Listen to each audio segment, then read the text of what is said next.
Meus irmãos, abre sua Bíblia em nome de Jesus em Êxodo 19. Êxodo 19, versículo 1.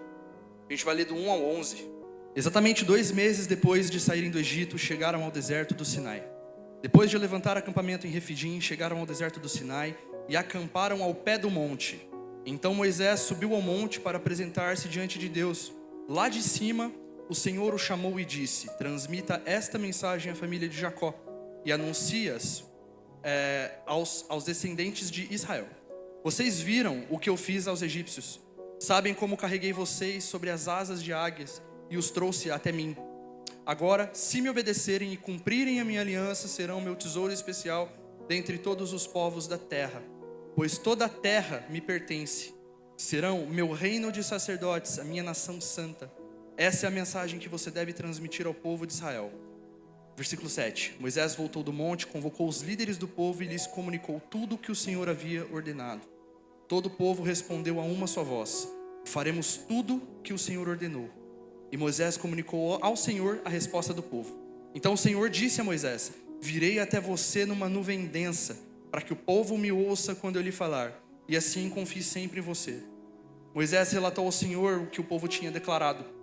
Então o Senhor disse a Moisés: desça e consagre o povo hoje e amanhã. Providencie que eles lavem as suas roupas e estejam prontos no terceiro dia, pois nesse dia o Senhor descerá sobre o monte Sinai à vista de todos. Senhor Jesus, Senhor meu Deus, essa é a tua palavra. Nós oramos, Pai, para que o teu Santo Espírito, ele ministre em nós nessa noite, Pai. Que o teu Santo Espírito fale aos nossos corações e ministre a tua igreja. E assim como tem sido durante todo esse momento, Pai, neste também toma conta e faça a tua vontade. Em nome do Senhor Jesus, amém. Meus irmãos, quando a gente lê Êxodo 19, nesse contexto aqui, o povo, como a gente leu, tinha acabado de passar 3 meses vagando pelo deserto. Hoje, a gente sabe que eles passaram quantos anos no deserto? 40 anos no deserto. Então você fala, 3 meses, né? Pouca coisa, né? Meus irmãos, imagina 3 meses andando no deserto. Hoje a gente teve a oportunidade de... nós, a família do pastor Ronaldo e a Cintia, a gente foi subir o Morro do Diabo. Que não é do diabo, né, meu querido? Se Deus fez, é dele. Mas a gente subiu aquele morro. E... o morro do inimigo. Morro do mochila de criança. Então, a gente subiu aquele morro. Cara, foi 1h30 de subida, meia hora de descida. Deu 2 horas de passeio, assim, 2 horas e meia de passeio no máximo. Meus irmãos, mas foi uma luta. Foi uma luta absurda. A gente parava a cada 10 minutinhos para dar uma respirada, sabe? E assim, foram 2 horas. Agora você imagina 3 meses caminhando num deserto, com o sol na cabeça. Imagina, o trampo que já não era. Agora você imagina passar 40 anos nisso. Só Deus, só Deus. E nesse contexto, né, o povo já tinha passado por algumas situações. O maná já tinha caído do céu. Eles já tinham tido vitória em batalhas também, né? Se vocês lerem um pouco antes, aí vocês vão ver aquela passagem em que os israelitas vão lutar contra os amalequitas. E aquela passagem que enquanto os braços de Moisés estavam erguidos, o povo ganhava. Israel ganhava. Quando Moisés abaixava, o povo perdia. Então Moisés chamou os ajudantes dele para segurar os braços dele e Israel ganhou a guerra. Então assim, já passaram algumas. Eles já tiveram algumas experiências com Deus. Eles já viram a nuvem. Eles já viram o maná. Eles sabiam quem era o Deus de Moisés.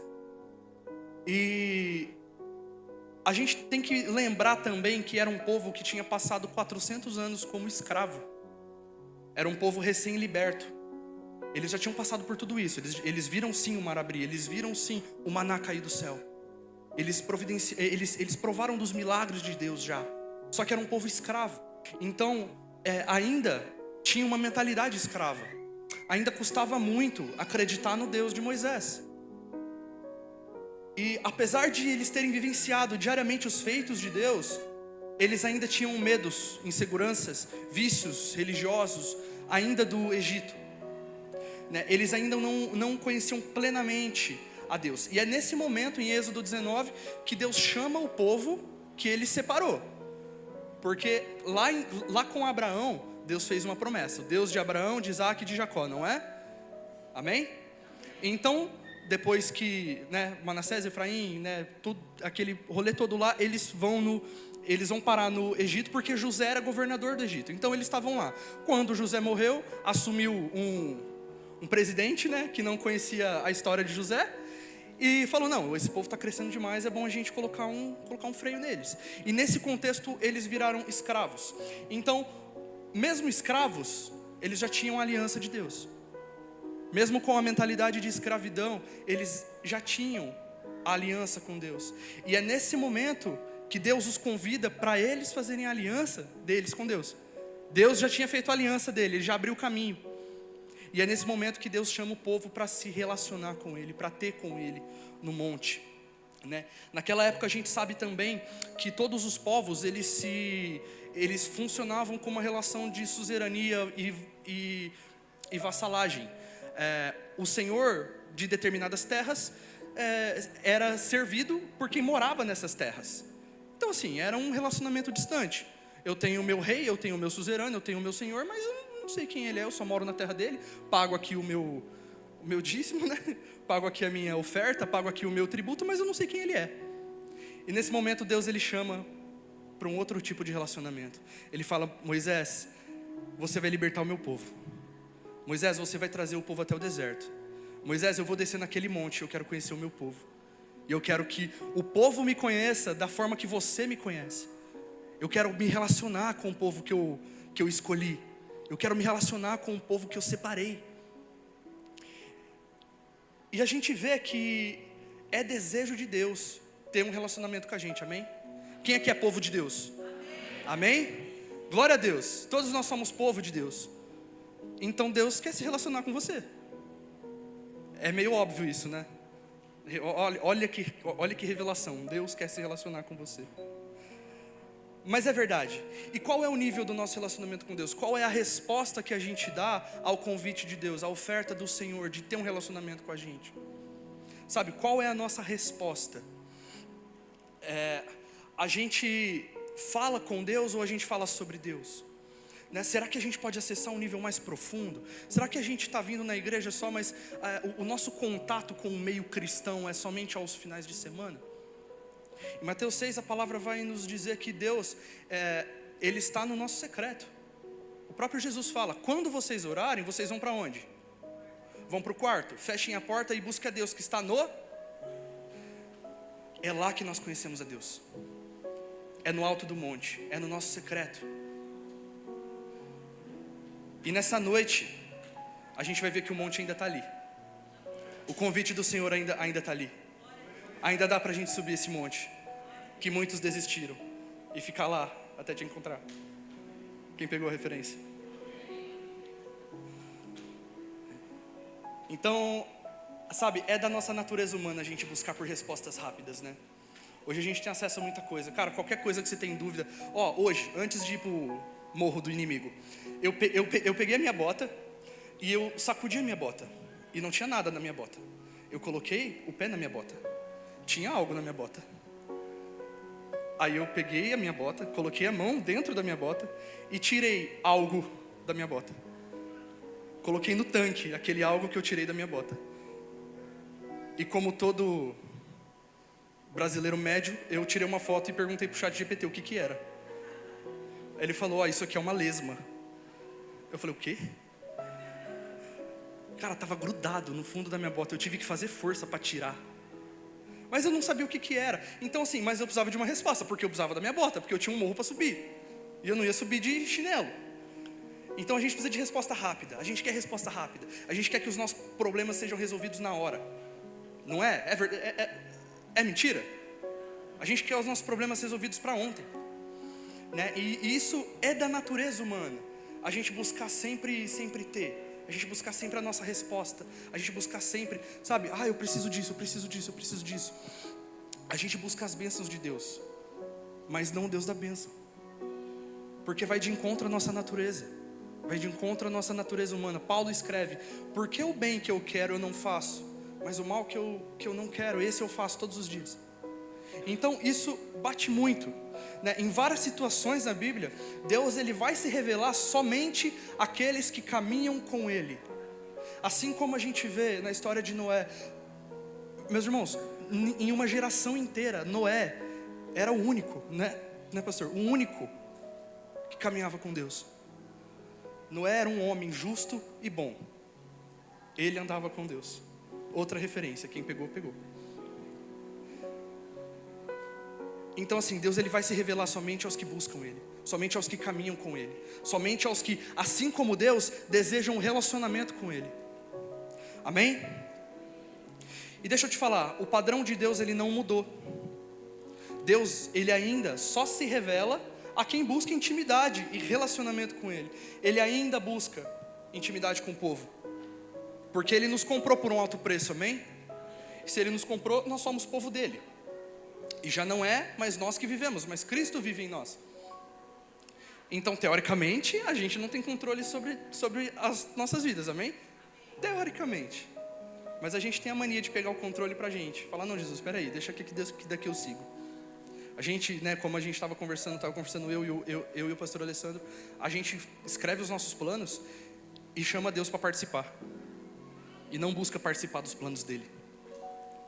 Mas deixa eu te falar, meu irmão, eu tô acostumado a pregar no RDV jovem. Então eu tô tendo que me acostumar a não soltar um mano aqui em cima. Então deixa eu te falar, meu irmão, Deus ele não quer espectador. Deus ele não está buscando espectador, porque Ele tem milhares de espectadores no céu. Os anjos louvam 24 horas por dia. Deus ele não quer espectador, Ele quer relacionamento com o povo. Quando Deus criou o homem, Ele criou para se relacionar. E sabe qual que é a evidência mais cabal disso? Quando Deus criou Adão, era Adão que ia ter com Deus? Era Deus que ia ter com Adão. Ele te criou para se relacionar com Ele. Você não foi criado para ser espectador. Você não foi criado para ouvir testemunho de outras pessoas. Apesar disso edificar muito a nossa fé, é desejo do Senhor que você tenha os seus testemunhos. É desejo do Senhor que você tenha o que compartilhar com os seus irmãos. Amém?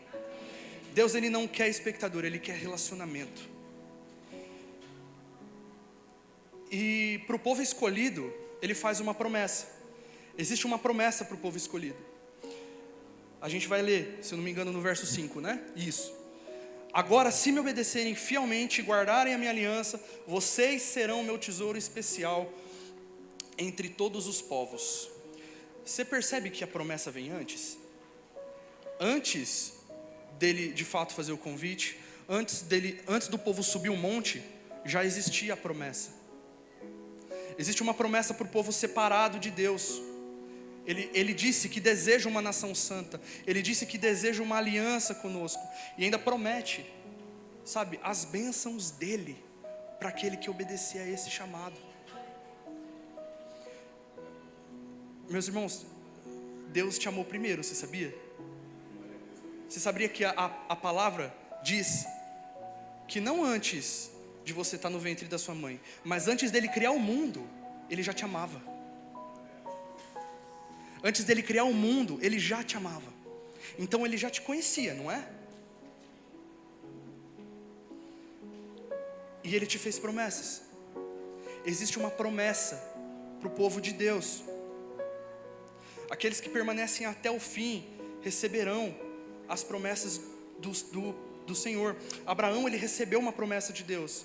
Ele saiu da casa dele, ele deixou a parentela, ele foi vagando, até então sem rumo, porque Deus ele somente falou: Abraão, sai da tua casa. Senhor, para onde eu vou? E silêncio. Abraão, sai. E Abraão, com fé, saiu, e foi andando, e foi andando, e assim Deus sacramentou a aliança dele. E até ali, o Antigo Testamento, até hoje para os judeus, é o Deus de Abraão, o Deus de Isaac e o Deus de Jacó. E deixa eu te falar, Deus cumpriu a promessa que Ele fez para Abraão. A promessa que Ele fez para Abraão seria que ele seria pai de multidões, não é? No capítulo que narra a morte de Abraão, diz que ele morreu feliz, em boa velhice. E um pouco antes de narrar a morte dele, fala que na velhice ele ainda teve filhos. A promessa do Senhor, ela não é vazia. Nós temos alvará, tá? Promessa do Senhor não é vazia. Aquele que prometeu, Ele é fiel para cumprir. E agora, você pode estar... a gente fala de promessas de Deus, mas tá bom, Nathan, quais são as promessas de Deus? Meu irmão, se você presta muita atenção no nosso momento de dízimo e oferta, você já entendeu que a promessa de Deus não tem nada a ver com você ter dinheiro. A promessa de Deus não tem nada a ver com a gente trocar de carro. Não tem nada a ver com a gente ter um emprego, um salário bom. Sabe o que Deus prometeu? Em Hebreus 13:5, Ele prometeu a presença dEle. Nunca o deixarei e nunca o abandonarei. Nós não estamos sozinhos. Ele está presente no secreto, no deserto e no seu dia comum. Em Jeremias 31:33, Ele prometeu relacionamento. Eu serei o Deus deles e eles serão o meu povo. Deus, Ele não quer que você visite, Deus quer que você seja morada. E em 1 João 1:9, Ele promete perdão. Se confessarmos os nossos pecados, Ele é fiel e justo para nos perdoar. Quando a gente peca, a gente não precisa fugir de Deus, muito pelo contrário, a gente precisa correr para Ele, porque o perdão está nele. Em 2 Coríntios 5:17, Ele promete uma nova vida. Se alguém está em Cristo, nova criação é, o seu passado não importa mais. Em Provérbios 3:5, Ele promete direção. Reconheça o Senhor em todos os seus caminhos, e Ele endireitará as tuas veredas. A intimidade, ela gera clareza. Muita gente pede direção para Deus, mas Deus só guia quem anda do lado dele. Jesus fala: tomai sobre si o meu jugo. Você sabe o que é jugo? Jugo não é que Jesus ele vai te arrastando. O jugo, como o pastor ele já explicou, é uma peça que você colocava nos bois para que um andasse do lado do outro. Jesus ele te caminha para andar do lado dele. Ele não vai te puxar, você vai caminhar com ele. A palavra diz: negue-se a si mesmo, toma a sua cruz e me segue. Requer uma resposta. Em Salmos 23:1, ele promete provisão. O Senhor é meu pastor e nada me faltará. Em Mateus 11:28, você está vendo quanta promessa tem? Em Mateus 11:28, ele ainda promete descanso. Venham a mim, os que estáis cansados e sobrecarregados, e eu lhes darei descanso. O cansaço espiritual, muitas vezes o cansaço mental, o cansaço físico, o cansaço espiritual, será que não está vindo da gente tentar fazer tudo sem Deus? Da gente fazer tudo com a força do nosso braço? Sabe? E ainda em 1 Timóteo 2:3-4, ele promete o maior dos presentes, ele promete a salvação. Deus deseja que todos sejam salvos. Ninguém está fora do alcance da graça. Ninguém está fora do alcance da graça. Só que isso requer uma resposta. Deus ele já fez aliança com o povo, mas o povo ainda não tinha feito aliança com Deus. E depois de Deus prometer tudo isso, Ele faz um convite. Meu irmão, pensa, você está na sua casa, chega para você, fala uma praia legal aí. Pensa grande. Pensa grande. Cancún. Cancún é legal? Deve ser, eu nunca fui. Deve ser muito legal. Enfim, você está na sua casa de boa, tomando um tereré, assistindo uma série. Chega na tua casa, 2 passagens aéreas. Uma de ida e uma de ida para você levar quem você quiser também. Porque a de volta não tem, você vai ficar lá o tempo que você quiser. Chega um convite de uma festa muito louca. Meu irmão, você vai ou você não vai? Temos alvará. Você vai ou você não vai? Você vai, né? Pô, é de graça. Eu recebi passagem, recebi convite, recebi dinheiro para usar lá. Meu passaporte está certo. Cara, eu vou. O caminho está aberto. O preço foi pago. Quem entendeu, dá um glória. E por que a gente muitas vezes parece que faz questão de ficar de fora da festa que vai ter no céu? Porque o caminho já foi aberto. No Antigo Testamento o mar foi aberto. Quando Jesus morre, o véu é rasgado. E esse caminho está aberto. E então Deus nos faz um convite. Ele diz ao povo: virei até você numa nuvem densa, para que o povo me ouça quando eu lhe falar. E assim, confie sempre em você.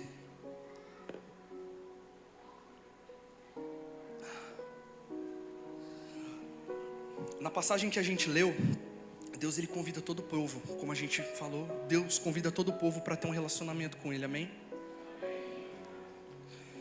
E hoje esse convite ele ainda está de pé, o monte ainda está ali, para quem não subiu ainda. Deus é tão bom, que Ele não desfaz o convite quando a gente rejeita. Fala, tá bom, eu ainda estou aqui. Eu ainda estou aqui. eu deixo as minhas 99 para ir atrás de você. Eu ainda estou aqui. Porque não há altura, não há profundidade, não há principado, não há potestade que possa afastar você do meu amor. Não existe nada no céu e na terra que possa te afastar do amor de Deus, meu irmão. E o convite ainda está ali, o monte ainda está ali. Ele conhece você antes dele criar o mundo. E o convite se mantém. Ele quer que você seja íntimo dele. Que pai que não quer ser íntimo do filho? Que mãe que não quer um relacionamento com o filho? E deixa eu te falar, Deus não é um pai ausente. Deus, ele não é um pai ausente. Quando Jesus ele vai usar de parábolas para descrever o coração do pai, ele conta a parábola do filho pródigo. Que o filho pródigo, mesmo tendo dado o pai como morto, porque quem pede herança de pai vivo dá o pai como morto, não é? Ele deu o pai como morto. Ele pegou o que ele achava que era dele. Ele saiu, ele viveu a vida dele do jeito que ele quis. Muitos podem pensar, muitos pais poderiam pensar: cara, ele me desonrou. Muita gente de fora, mais ainda: aquele cara desonrou o pai dele.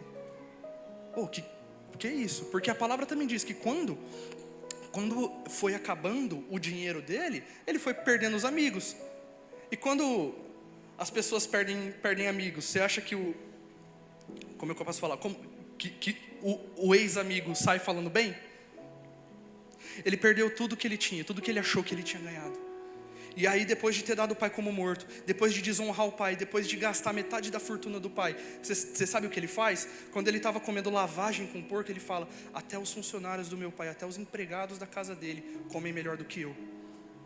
Eu vou me humilhar e eu vou tentar trabalhar para o meu pai.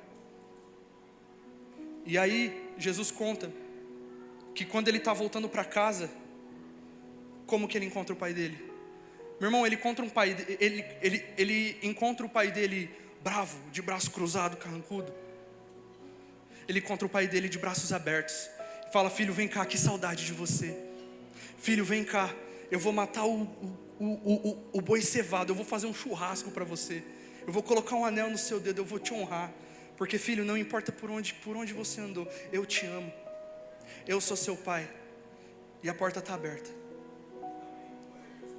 Meu querido, o monte está ali. O monte está ali.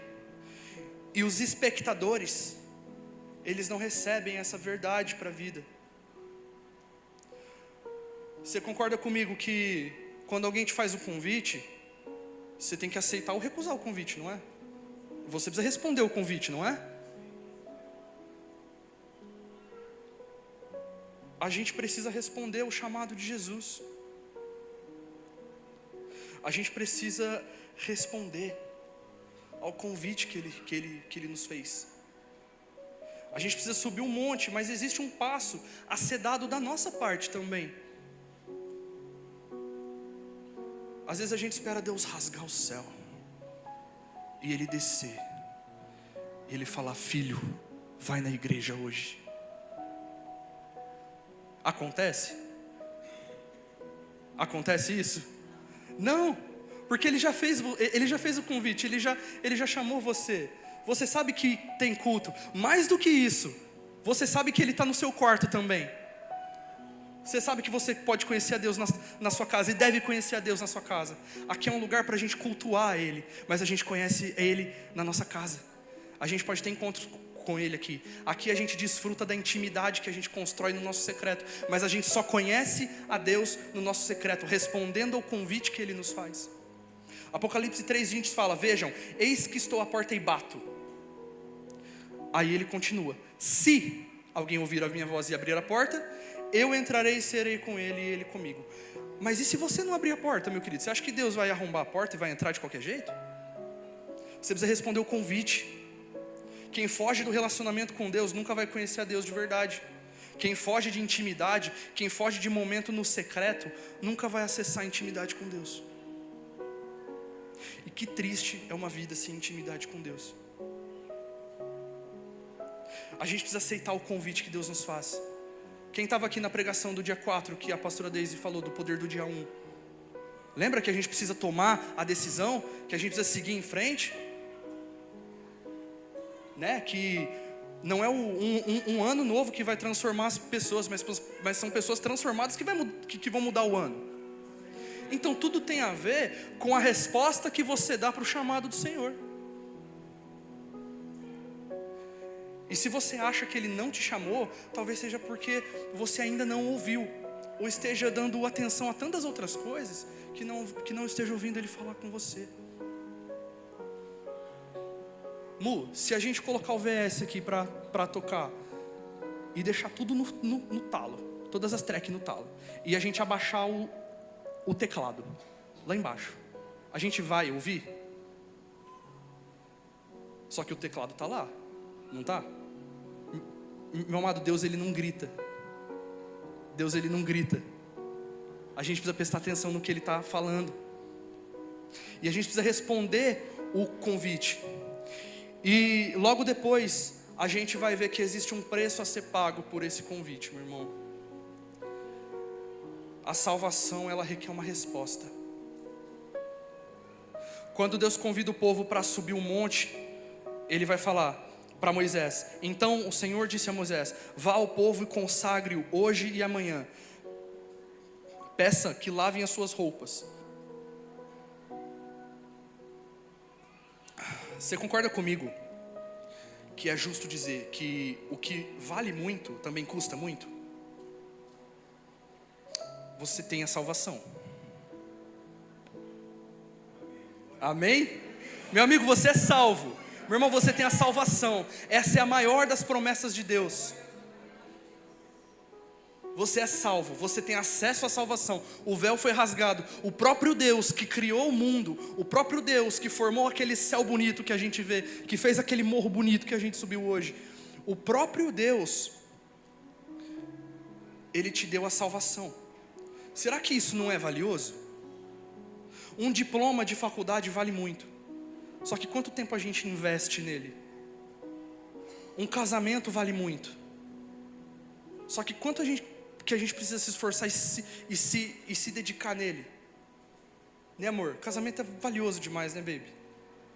Aleluia. Mas quanto tempo, quanta dedicação, quantos perdões a gente não precisa pedir? Sabe, quantas vezes a gente não precisa macerar o nosso orgulho? Foi Martinho Lutero que disse que 1 ano de casamento, foi ele, né? 1 ano de casamento o santificou mais que 10 de ministério, né? De monastério. Então a gente precisa investir nisso, não é? A gente investe investe em estudo para a gente ter um cargo melhor. A gente investe em estudo para a gente ter uma faculdade. A gente investe em muita coisa. Só que a nossa salvação é o bem mais precioso que a gente tem. E ela custou o único Filho de Deus. E Cristo deu a vida por nós. Nós precisamos viver a nossa para Ele. Cristo, Ele deu a vida por nós. Quando a gente pensa dessa forma, a gente conclui que o relacionamento com esse Deus também é algo muito precioso. Faz sentido? O relacionamento com esse Deus que criou o céu, que criou a terra, que tem um filho e fez esse filho morrer por você, também é valioso, também é precioso. Mas ele também custa. Meu irmão, ninguém pode se aproximar de Deus estando impuro. Ninguém se aproxima de Deus que é santo estando impuro. Mas antes disso, é necessário uma mudança de condição. No Antigo Testamento a gente vê que essa mudança de condição era o sacrifício, né? A purificação. A gente precisa passar de pecador para filho.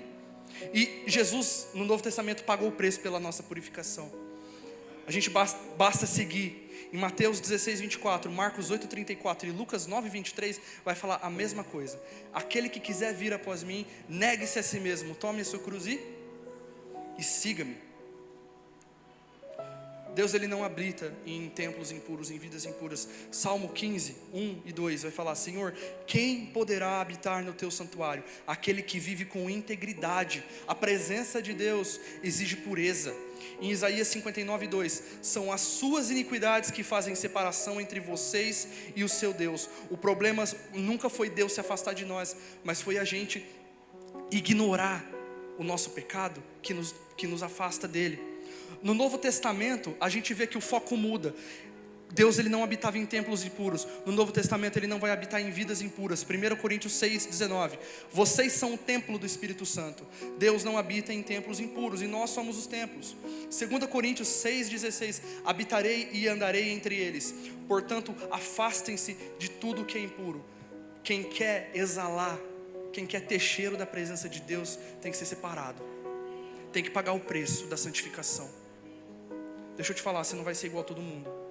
Sua mãe estava certa. Você não vai ser igual a todo mundo. Minha mãe estava certa, minha mãe está aqui hoje. A gente não vai ser igual a todo mundo. Porque quem quer viver na presença de Deus deve ser kadosh, deve ser separado. Em Efésios 2:21, vocês estão sendo edificados para se tornarem a morada de Deus. Você entende o que significa edificação? Está sendo construída. O João cantou: eu vou construir a minha vida em ti. A morada de Deus ela não é improvisada. Lembra que a gente falou que Deus não é um Deus de visita? Ele é um Deus de permanência. Ele é um Deus de relacionamento íntimo. Da mesma forma, o templo dele não é improvisado, meu querido. O templo dele deve ser preparado, deve ser construído. E você constrói colocando os tijolinhos do templo no teu secreto. É aceitando o convite do Senhor, pagando o preço. E Deus ele não muda o padrão dele. Ninguém se aproxima do Senhor estando impuro. E hoje a purificação que a gente tem é por meio de Jesus Cristo. A palavra do Senhor nos diz que Ele tomou sobre si todas as nossas dores, todos os nossos pecados. Ele morreu naquela cruz para nos salvar, para nos dar o perdão. Ele prometeu perdão, salvação. E pelas suas pisaduras nós fomos o quê? Sarados. Romanos 8:1 fala também: não existe condenação para aqueles que estão em Cristo Jesus. Não existe condenação para aqueles que estão em Jesus. Para aqueles que são separados, para aqueles que pagam o preço. A purificação ela vai envolver deixar de lado tudo que não agrada ao Senhor. Sabe, pode ser uma roda de fofoca no seu trabalho, na sua faculdade. Pode ser uma amizade que te influencia e te leva para longe do Senhor. Pode ser um vício, um relacionamento que não te leva para perto de Deus. Pode ser qualquer coisa. A palavra diz: negue-se a si mesmo, toma a sua cruz e siga-me. A gente falou na nossa célula, tudo que não nos aproxima de Deus, nos afasta. Meu irmão, se algo não te aproxima do Senhor, está te afastando. Se você não influencia suas amizades, você é influenciado por elas. Tudo que não nos aproxima do Senhor, nos afasta. E a gente precisa pagar esse preço, meu irmão. Porque quando a gente para pensar naquele monte de promessa que Ele nos fez, o preço é baixo. A gente estava batendo um papo antes do culto começar. Você já parou para pensar que a gente só tem essa vida para agradar a Deus? Sabe? Eu oro muito para que nós entendamos o que é a eternidade, para a gente compreender, sabe, um pouquinho do que é a eternidade. Se a gente for pesquisar, a gente vai ver aí que, segundo a ciência, a Terra tem 4,6 bilhões de anos. Meu irmão, eu não lembro o que eu comi ontem, no almoço. A eternidade é muito tempo. E a gente só tem essa vida para agradar a Deus. E essa vida passa muito rápido. Essa vida passa muito rápido para a gente ignorar o monte que ainda está lá. Essa vida passa muito rápido para a gente negar os convites que Jesus faz para a gente ter com Ele no nosso secreto.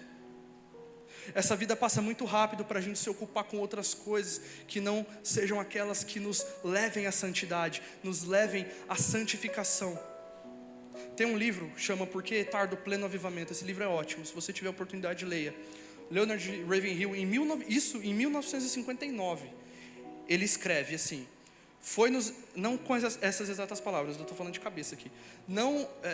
Foi-nos instruído a não nos preocuparmos tanto com as coisas do céu, que a gente esquece das coisas da terra. Aí ele fala assim: meus irmãos, se tem uma coisa que essa geração não precisa se preocupar, é isso. Porque a gente está tão ocupado com as coisas da terra que a gente é inútil para o céu. É forte, né? é muito forte. A gente precisa pagar esse preço e viver as promessas do Senhor. Depois de libertar o povo, Deus chama eles, alimenta eles e convida para um relacionamento. E lá em Êxodo 20 a gente vai ver a resposta do povo. Vocês lembram da resposta do povo?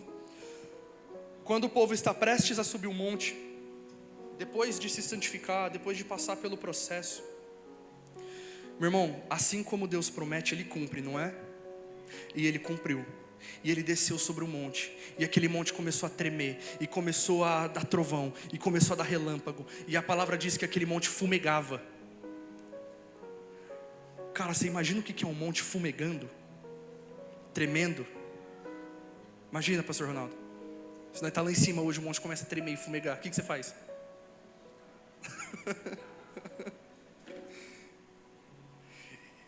E nessa cena o povo tem medo. E Deus sabe que o povo tem medo, porque Ele fala para Moisés: eu estou fazendo isso para testar o povo. Eu estou fazendo isso para o povo entender que custa muito.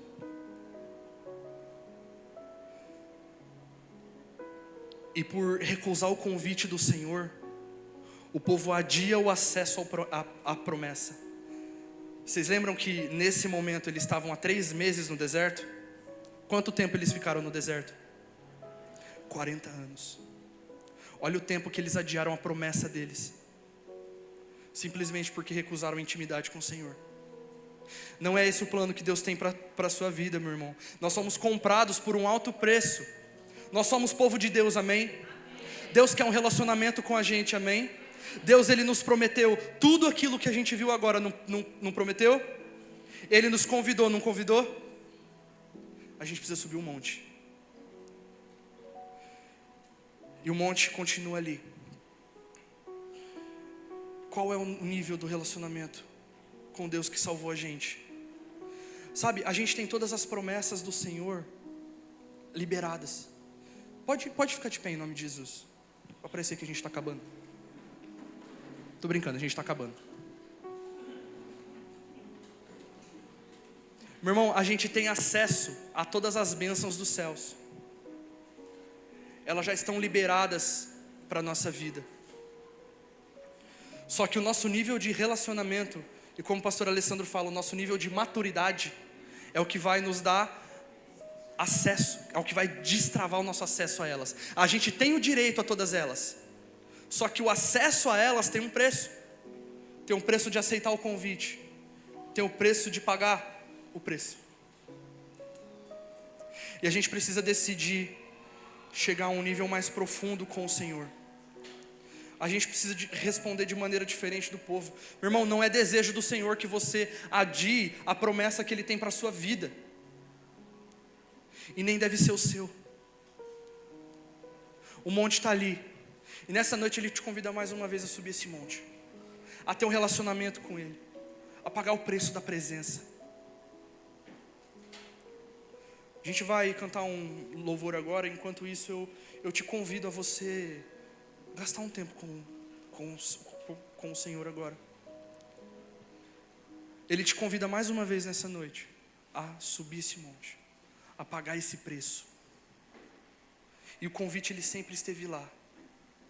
Mesmo a gente negando, vez após vez, o convite continua lá. E essa noite Ele faz mais uma vez esse convite. Ele fala: filho, eu quero um relacionamento com você. Filha, eu estou aqui. Em nome do Senhor Jesus, passe esse tempo com Ele agora. Passe esse tempo na presença dEle. Oh Jesus, nós não queremos ser espectadores, Senhor Jesus, da Tua promessa. Nós não queremos apenas ouvir os testemunhos dos nossos irmãos que são bênção, mas nós queremos viver os nossos, Senhor. Nós queremos viver a Tua promessa para as nossas vidas, Senhor. Nós queremos mais de nós em Ti. Em nome de Jesus.